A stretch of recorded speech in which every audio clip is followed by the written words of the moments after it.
Welcome to African Folktales by Tammy. Please don't forget to hit the like button and subscribe for more interesting stories. Also share this story to someone who might be interested. Let's get into the story. The sun filtered gently through the lace curtains of Isabel Hartman's bridal suite, casting a quiet glow over the delicate details she had spent months perfecting. The room, tucked inside a modest two-story house in the peaceful residential area of Maple Estate, was dressed like a love letter. Blush pink satin ribbons hung softly on the edges of the oak wardrobe. Ivory roses leaned toward the open window as if eavesdropping on a promise, and a handwritten guest list sat beside a cluster of carefully folded thank you notes. Isabel moved with the grace of someone who didn't need to be seen to feel radiant. Every motion, whether smoothing out a wrinkle on her gown or adjusting the placement of the embroidered aisle runner, spoke of quiet certainty. For 7 years she had waited to become Nathan Sterling's wife, not because she lacked options, but because when Nathan smiled at her back then, it felt like someone had opened the sky and whispered, "This is home." They had met when life still had smudged edges, when he had nothing but big dreams and a stubborn laugh that made her believe even failure would be soft if he was beside her. Isabel loved him with an enduring kind of affection, one that didn't seek attention, one that never asked for applause. It was the kind of love that lit candles in the dark without telling anyone it was the source of the light. She'd given him her years, her youth, her prayers, and her loyalty. And now, 3 days to the wedding, her heart fluttered like a bride should, but somewhere beneath the excitement, a chill began to grow, subtle but unshakable. It had started with the smallest of things, Nathan forgetting their florist appointment, then brushing it off with a kiss. His voice over the phone sounded more distracted than distant, but Isabel knew the difference. He was present, yes, but like a stranger borrowing the voice of the man she once knew. His eyes, when they met hers, didn't settle. They shifted too quickly, like someone afraid of what they'd find if they stared too long. Still, Isabel pushed thoughts aside the way one might push away a persistent fly at a picnic. He's stressed, she told herself. The wedding is a lot to plan. He's just tired. After all, wasn't it normal for grooms to be flustered before the big day? But the truth scratched gently at her. He had always been the one reminding her to breathe, the one who had painted her ceiling with glow-in-the-dark stars, just so she wouldn't feel alone when he traveled. That man didn't forget calls. That man didn't turn his phone on silent during their planning meetings. But this Nathan, this version, left her feeling like she was standing at the edge of a room where the light had just gone out. The pieces didn't add up, and yet she gathered them and called it hope. That's what women like Isabel did. They stitched torn affection with threads of patience and called it faith. That evening, as Isabel carefully placed white peony petals into small satin sachets for her bridal favors, Nathan's iPad vibrated softly beside the centerpiece on the dining table. He had left it there when he came by to drop off some vendor receipts. Isabel wasn't the type to snoop, but the screen glowed for too long, the name too familiar, Clarissa Miles. Her fingers paused mid-motion, heart thudding like a drum wrapped in silk. She stared at the message. "Had a dream about you again. You still owe me that jazz night." No emojis, no kisses, just words, but words carry knives when they come from the wrong lips. Her breath caught. She didn't open the message thread, she didn't scroll.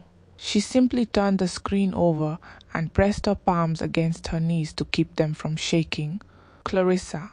The same woman who once made Isabel feel invisible at Nathan's product launch 4 years ago. The one who hovered too close, laughed too hard at his jokes, and called him Nate like she owned the vowels. Isabel had asked him back then, and Nathan had dismissed it as nothing. Old friend from Crestfield. She believed him, because love, when it's sincere, sometimes wears blindfolds in daylight. She had said nothing. And now here Clarissa was again, like an echo returning to a room Isabel had already sealed shut. But she still said nothing. She smiled at herself in the mirror that night, as if forcing her reflection to believe that silence was still strength. Yet a voice inside her whispered that she was watering a dying garden. The morning after the message, Isabel woke up before dawn, long before the birds of Brimhill started their morning hymns. She wrapped herself in a cream-colored robe, brewed a pot of lemon ginger tea, and sat by her window, watching the dew bead on the hibiscus leaves. Her mind wandered through the past 7 years, each anniversary, each birthday card, each I love you scribbled on hotel notepads during business trips. She remembered the Christmas Nathan lost his job and how she sold her gold necklace to pay for his transport to interviews. She remembered how he called her his anchor. She had anchored him through storms, but now she wasn't sure he still wanted to dock at her harbor. Still, she clutched her teacup tightly, whispering scriptures like armor. "They that wait upon the Lord shall renew their strength," she repeated, almost like a chant. But her strength didn't feel renewed. It felt tested. The wedding dress hung in the corner of her room like a ghost, white, silent, untouched. She hadn't tried it on since the fitting. Something about it now felt too heavy. Not the fabric, but the weight of her expectations. She blinked away tears she didn't want to admit had formed. He loves me, he chose me, she reminded herself. But as the sun finally rose and spilled orange light across her bedspread, Isabel wondered, what if love isn't about choosing once, but choosing again and again? And what if, just maybe, Nathan had stopped choosing her long before now? Nathan Sterling had grown accustomed to the feel of power between his fingers. Not the loud, showy type that filled banquet halls with fake smiles and shallow clinks of champagne glasses, but the quiet, intoxicating dominance of knowing his name opened doors and closed deals in Brimhill's high circles. When he walked into a boardroom, people straightened their backs. When he entered the hallway of Sterling Logistics, voices lowered into reverence. It hadn't always been like that. Years ago, Nathan was just a man with nothing but grit in his pocket and a borrowed stitch at the sleeves. Isabel had been there then, kneeling beside him on the concrete floor of their first apartment when their sink burst and soaked all their papers. She had laughed through the mess, saying, "We'll fix this. Just you and me." But something shifted in Nathan the more he climbed. Accolades became air to him. He couldn't breathe without them. Isabel, with her calm spirit and unshakable loyalty, became a mirror he avoided. Not because she was less, but because she saw too much. She still looked at him like a man, not a king. And while her gaze grounded him, a part of him longed for the eyes that worshipped, eyes like Clarissa's. Clarissa Myers was a storm in silk. She never apologized for wanting the spotlight. She simply walked into it and made the light adjust to her. When she returned to Brimhill and reached out under the guise of a corporate partnership, Nathan had smiled to himself, amused by how fate enjoyed playing old records. He hadn't heard her voice in years, but one voicemail from her was enough to crack open the door he had sealed behind him long ago. It wasn't love, it wasn't even lust. It was something more dangerous, nostalgia mixed with vanity. Clarissa knew when to tilt her head, when to laugh low, when to remind him of who he used to be before life grew heavy with commitment and responsibility. Nathan hadn't intended to entertain her for more than a few polite exchanges. But when her text came one night, some chapters never really end, he didn't delete it. He saved it, not for meaning but for the feeling it gave him. Validation. Men like Nathan didn't wake up one morning and decide to betray everything they'd built. No, it started small, a compliment here, a drink there, a memory rekindled over an overpriced meal. And as the days marched close to his wedding, instead of leaning into the arms of the woman who had weathered his storms, Nathan began drifting toward the breeze that made no promises and required no explanations.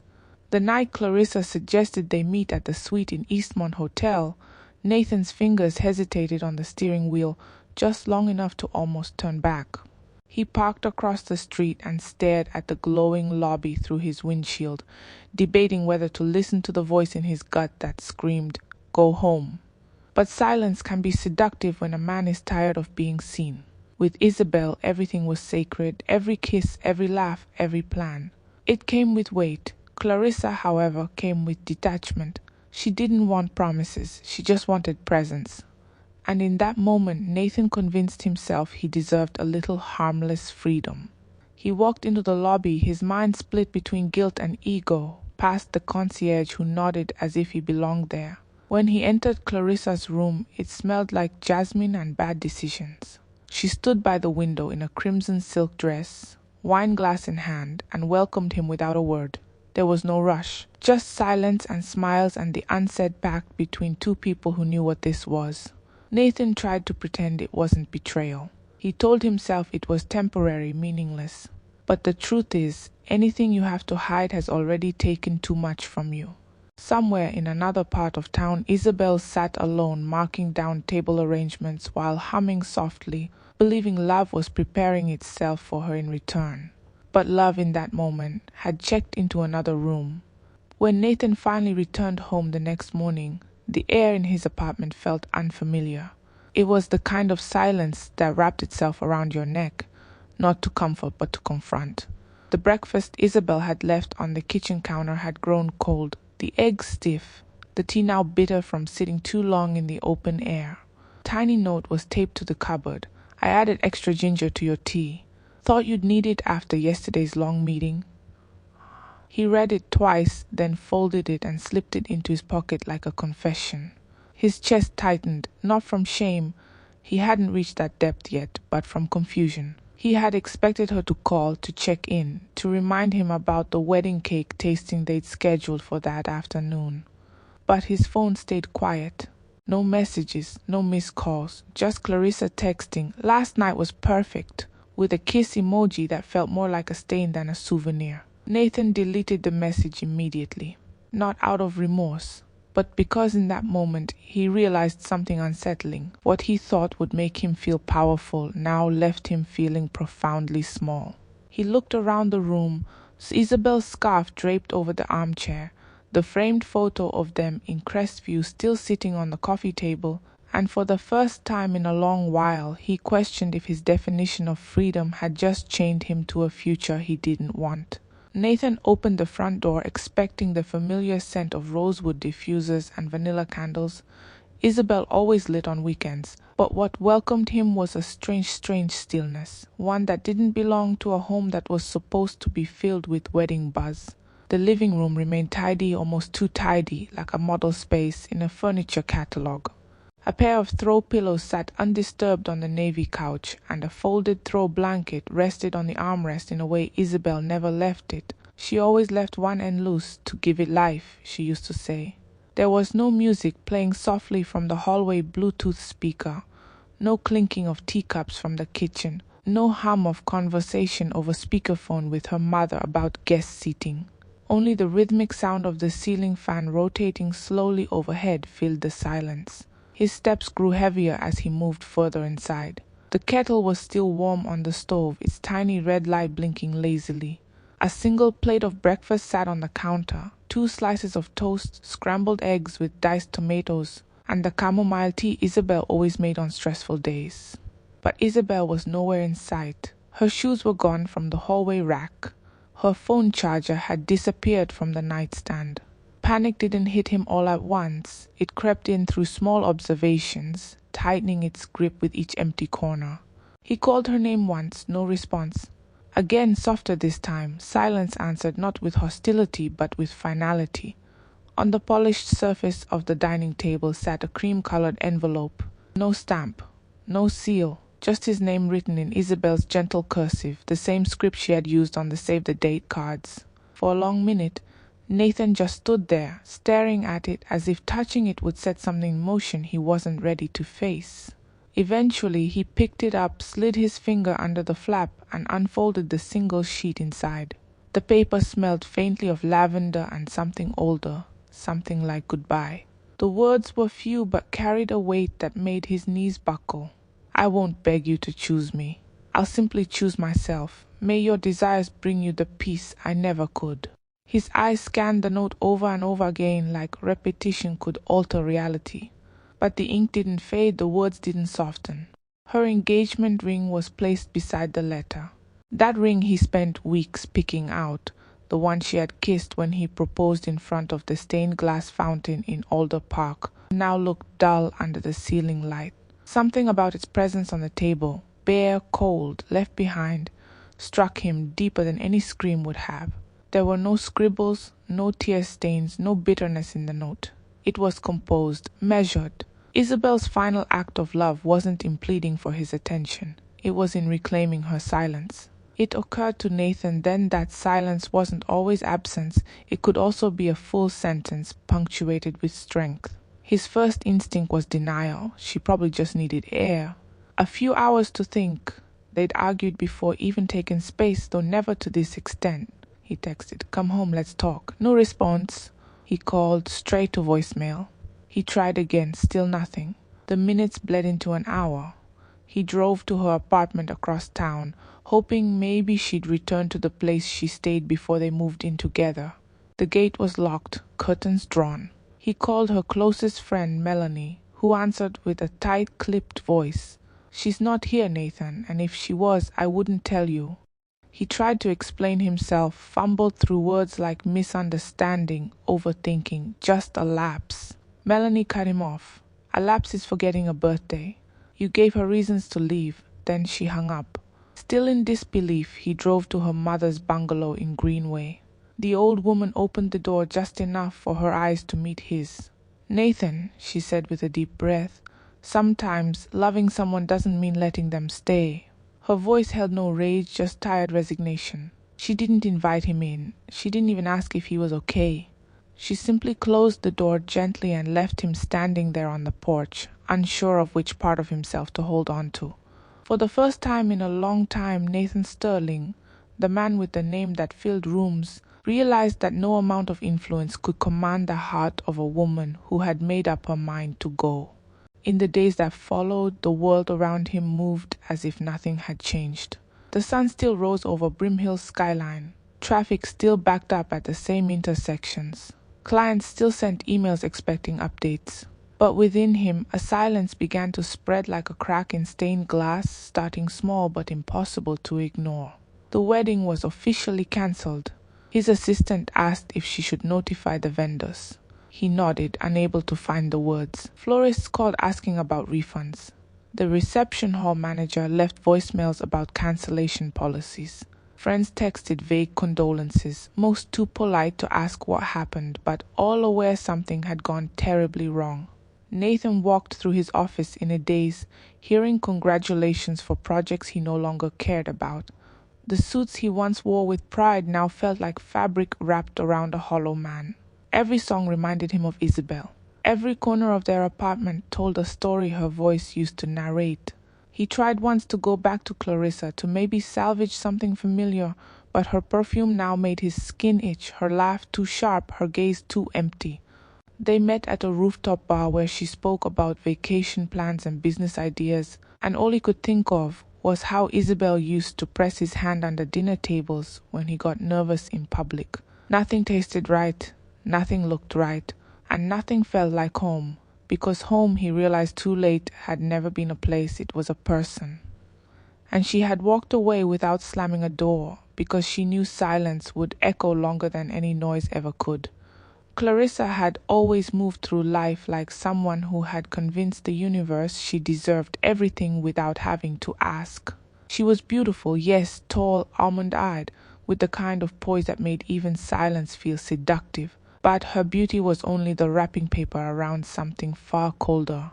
Beneath her polished laugh and those precisely timed touches was a woman who had mastered the art of appearing desirable without ever being deeply known.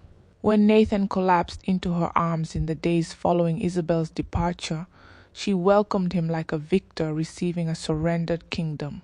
She didn't ask about the wedding. She didn't need to. The headlines had said enough. Brimhill Power couple wedding called off. Sterling Logistics CEO in postponement scandal.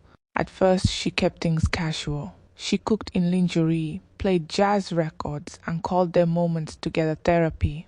Nathan, numbed by Isabel's absence and too ashamed to explain the depth of his loss, allowed himself to be pulled into Clarissa's curated version of comfort. It felt easy, mindless. He told himself he was healing. But even in the stillness of their nights, a part of him remained restless. Clarissa didn't ask how his meetings went. She didn't know the names of his board members or the way he liked his coffee. She didn't whisper scriptures when he panicked before presentations. She didn't pray. What she did do was remind him that regret could be dressed in red lipstick and still be hollow. The very thing that had once pulled him like gravity now began to feel like an echo chamber, loud but empty. It didn't take long for the cracks to surface. Clarissa, never one to settle for subtlety, started taking pictures, soft photos of wine glasses, the hem of Nathan's blazer draped over a chair, the blurry silhouette of two people against city lights. She posted them online with cryptic captions, finally at peace. When you know, you just know freedom looks good on us.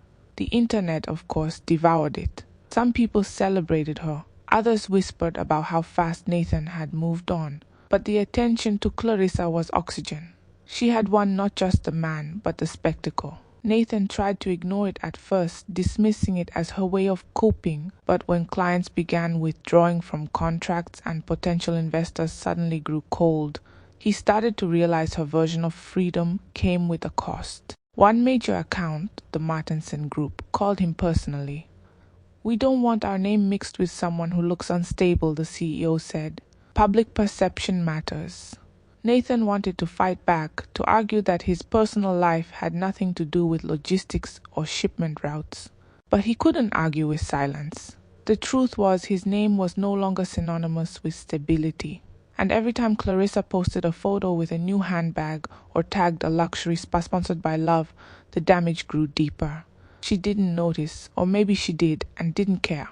She started disappearing in the middle of the day, claiming to have meetings with women's brand representatives, often returning with expensive gifts and no explanations.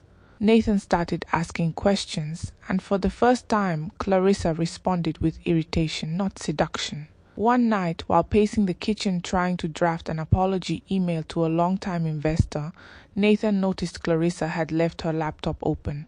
He wasn't the type to snoop, at least he hadn't been. But something about the way she had been laughing on the phone earlier made his stomach turn. She'd sounded flirtatious, but not with him. He clicked through a few open tabs and froze. There were message threads with another CEO, Russell Tove, a man Clarissa had once introduced at a gala as barely an acquaintance. The messages were anything but professional. There were screenshots of meetings she had scheduled, business ventures she had pitched using Nathan's name, and casual references to how she had softened him up. One message read, "He's still reeling. Easy to distract. Let me ride this out a bit longer." Nathan sat down slowly, the screen still lit in front of him. Every word was a slap, a confirmation of what he'd been too proud to admit: he wasn't loved. He was being used. The woman he had chosen over Isabel had no intention of building a life with him. She had simply carved out a temporary stage where he played the part of a fool in a suit. He felt sick, not just because he had been deceived, but because he had let it happen. He had traded peace for performance, loyalty for lust, and now he was left with the crumbs of a decision that had spoiled the banquet. The next morning, Clarissa returned home whistling. She wore a navy jumpsuit and sunglasses even though it was overcast. Nathan stood by the doorway, holding the laptop in one hand and the printed messages in the other. He didn't raise his voice, he didn't accuse. He simply looked at her and asked, "How long were you planning to keep up the act?" Clarissa's smile didn't falter, but her eyes shifted just slightly, like a cat preparing to pounce. "You read my files?" she asked, smooth as ever. He nodded. She shrugged, placed her bag on the kitchen stool, and poured herself water. "Well," she said, "you got what you wanted, didn't you? A distraction. You didn't come to me looking for a wife." Nathan said nothing. He couldn't. Her words were a mirror, and he hated what he saw. He stepped aside, walked past her, and drove aimlessly through the streets of Brimhill for hours. When he returned, she was gone. No note, no suitcase. Just the faint smell of her perfume lingering in the air, and the echo of her parting shot ringing in his head. He stood alone in the living room, staring at the engagement photo still hanging by the stairs, Isabel resting her head against his chest, smiling at a future she believed in.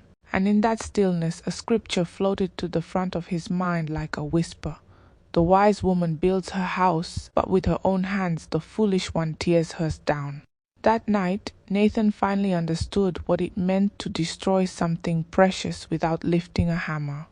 The gala was held inside the opulent halls of Rose Hill Plaza, a grand event center known for hosting Brimhill's most important dignitaries, industry leaders, and socialites who thrived on whispers and flashing camera lights.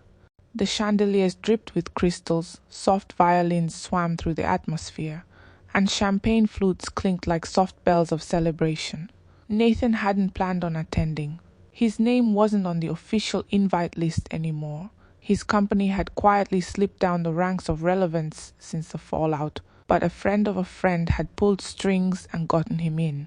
He arrived late in a charcoal suit that hung a little looser than usual. His weight loss had come without trying, the kind that came from too many sleepless nights and quiet dinners alone. He stood near the bar, swirling a drink he had no desire to finish, pretending to listen to a conversation about export tariffs. But then the hush fell, not loud, not sudden, just subtle enough to ripple across the room like wind brushing a still lake. Heads turned, eyes widened, cameras clicked softly. Nathan looked up, confused until he saw her Isabel. Time seemed to bend just for a moment. She didn't walk in, she arrived, clad in a floor-length emerald gown that hugged her frame with effortless elegance. She wore confidence like perfume. Her hair was pulled into a sleek bun, her makeup soft but radiant, and on her arm was Dr. Elijah Vance, the very name Nathan had heard in passing during a networking event, but had never paid attention to until now. Isabel's smile wasn't loud, nor was it rehearsed. It was the kind of expression that came from peace earned through fire. She nodded at familiar faces, exchanged pleasantries with old friends, and never once looked in Nathan's direction. But he saw everything. He saw how people gravitated toward her like plants toward sunlight. He saw the way she touched Elijah's arm when she laughed, how she carried herself with grace but no longer with fragility. The Isabel standing in the center of that ballroom was not the same woman who once made excuses for his absence, who used to downplay her own achievements so he could shine a little brighter. That woman had been reassembled from heartbreak and silence, brick by quiet brick. Elijah stood beside her like a man who understood what he had been entrusted with. He didn't dominate her presence, he supported it. They moved in harmony. Two people who had clearly weathered their storms and now danced in calm seas. Nathan, watching from across the room, felt the weight of his chest collapse inward. The regret wasn't sudden, it was cumulative. Every missed call, every lie told, every small betrayal that had chipped away at what they once shared, it all landed on him in that moment like a house crashing in slow motion. Isabel didn't have to say a word. Her presence alone was a verdict, and he stood guilty without a defense. He walked toward her slowly, unsure if he would be acknowledged or dismissed. When she noticed him approaching, there was a flicker of recognition in her eyes, but not pain. No anger, just calm, like someone greeting a season that had already passed. Elijah stepped aside with quiet dignity, giving them a few moments alone, though his eyes remained near, protective but not possessive. "Isabel," Nathan said, and the name felt strange coming from his mouth, like it didn't belong to him anymore. She smiled gently and replied, "Nathan." The air between them didn't tremble. There was no cinematic swell of music, just two people standing amid what used to be. "You look beautiful," he said, his voice low. She thanked him without hesitation. "I wasn't sure I'd see you again," he added. She tilted her head slightly. "Life has a way of bringing closure when we least expect it," he swallowed hard. "I've been meaning to say," she interrupted softly. "There's no need, we both made choices." The finality in her tone wasn't cruel, it was mature. It was the voice of a woman who had grieved, healed, and moved forward. Nathan looked at her, searching for something, pity, nostalgia, maybe even hope, but found none. "I'm glad you're doing well," he managed. "I truly am." She smiled again, this time with a softness that carried both empathy and distance. "Thank you. I hope you find what you're still looking for." With that, she turned to rejoin Elijah, leaving Nathan standing among people who no longer cared about his title, with a heart that had finally realized it was no longer needed in a place it once called home. He walked out of the ballroom moments later, passing strangers and colleagues who barely nodded his way. The cold night air slapped his face gently as he stepped onto the marble steps outside. He loosened his tie and looked up at the sky, cloudless, wide, and silent. He thought of everything he had once taken for granted. The breakfasts Isabel used to pack for him with little notes inside. The way she always waited until he had entered the house before locking the door. The way she prayed for him when he thought she was asleep. Small things, quiet things, things that had screamed her love louder than any grand gesture could. He had traded that quiet devotion for a temporary thrill, and now stood in a world that felt too loud and yet utterly empty. He sat on a nearby bench, pulling out his phone, scrolling through old photos, ones he had refused to delete. Their anniversary in Crestview, her smiling with cake on her cheek, his arms around her. He zoomed in on her face, trying to memorize a version of her that no longer existed. And then, without thinking, he deleted the entire album. Not out of anger, not out of acceptance, but because for the first time he understood memories don't bring people back. They only echo louder in empty rooms. That night he didn't sleep, not because of regret, but because regret had evolved into something worse, understanding.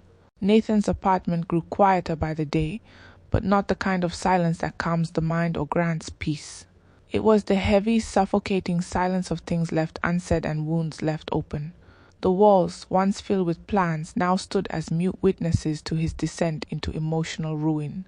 The leather armchair where Isabel used to curl up and read still bore the indentation of her form as though it remembered better times.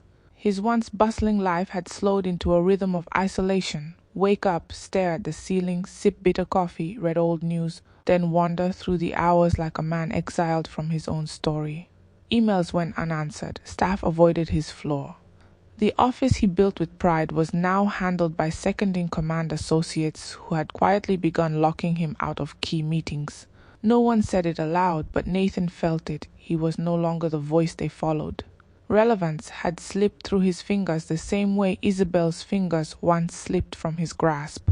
He saw her name occasionally on donation rosters, in articles about wellness projects for women, in silent clips of charity walks where she led with calm assurance and unshakable joy. She was no longer someone he had to imagine healing. She was already healed. The world clapped for her while he sat in the shadow of his own undoing, asking himself a question that offered no comfort. How did I lose someone who only ever tried to love me whole? He found himself walking by the church where they were supposed to get married. Not intentionally, it just happened. The chapel sat quietly along the old cobblestone road by Lakewood, hidden beneath canopies of jacaranda trees that now bloomed lilac petals like blessings that never reached his soul. He sat on the same bench he once shared with Isabel the day they had met with the pastor to finalize their vows. He remembered how she had rested her head on his shoulder and said, "Let's promise to keep choosing each other, even when it's not easy." At the time he had smiled and kissed her temple. But now, sitting alone, he realized how easy it had been to repeat the promise, and how hard it was to keep. As if summoned by memory, he looked up and saw a couple exit the church. Their fingers were interlocked, their eyes glistening with the kind of hope that came from loving someone with your whole chest. He wanted to look away, but he didn't. Instead, he allowed the ache to sit with him. No distractions, no justifications, just raw truth. He had left a feast and chosen famine. He had traded a vineyard for a mirage. And now he knew what true poverty looked like. It wasn't financial ruin, it wasn't the decline in social status. It was this, sitting outside the gates of joy that once belonged to you, watching someone else walk through them. When the wedding photos surfaced online, Nathan almost didn't click. But something deeper than pride, something restless and bruised, urged him to see. It wasn't a grand wedding. There were no fireworks or viral dances. Just soft lighting, a garden of white tulips, and a lakeside altar that shimmered under a golden sunset. Isabel looked breathtaking, not because of the gown or the makeup, but because she glowed from the inside out. She held Elijah's hand with ease, her laughter captured mid-motion in a way that looked like poetry frozen in time.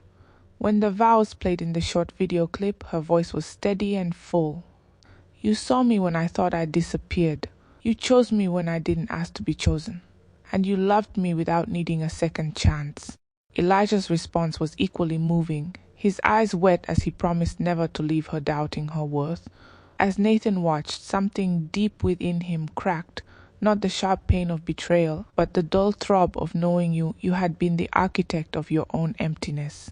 He closed his laptop and sat still. His apartment, dimly lit by a single desk lamp, now felt like a museum of mistakes.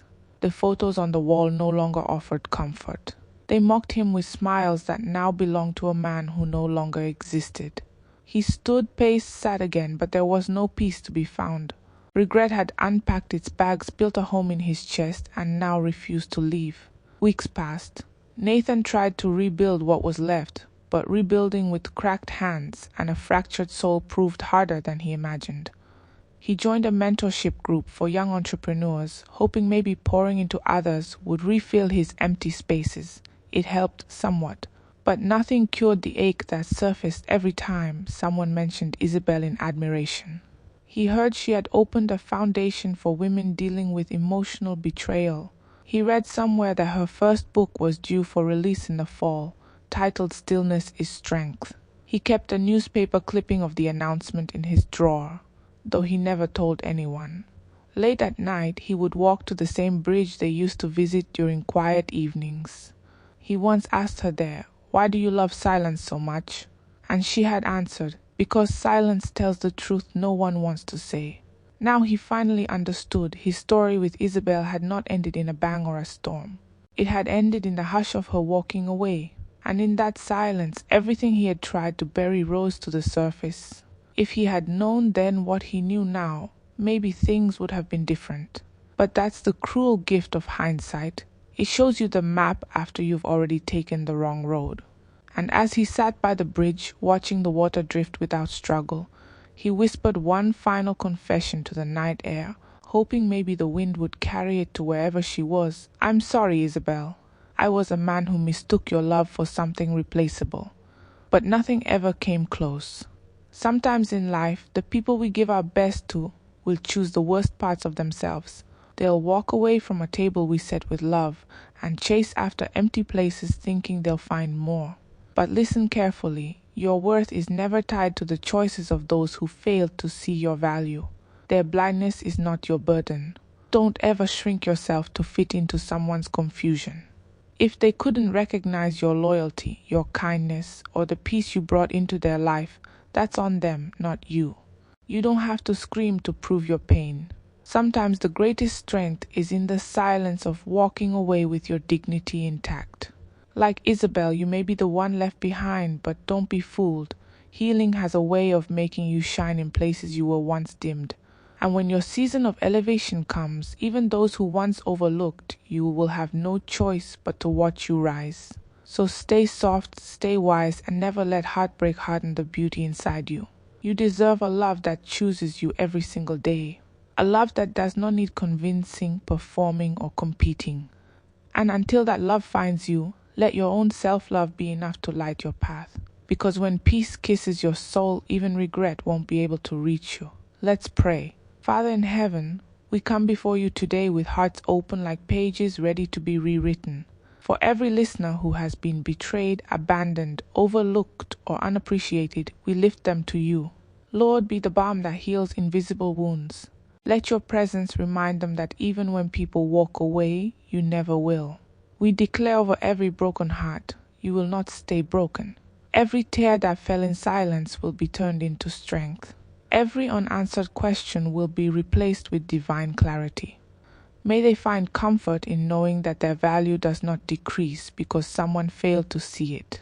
You, O Lord, saw them worthy from the very beginning. We speak restoration to their spirit. May joy find them again. May their laughter return, and may peace wrap around them like a warm blanket after a stormy night. Give them the courage to move forward without bitterness, and the grace to heal without needing revenge. And for those still waiting for real love, the kind that is gentle, faithful, and true, we pray, Lord, let it find them in your perfect time. Let it not be forced or manipulated, but divinely sent, wrapped in your blessing, sealed with your peace. May they never again beg to be loved. May they never again be anyone's second option.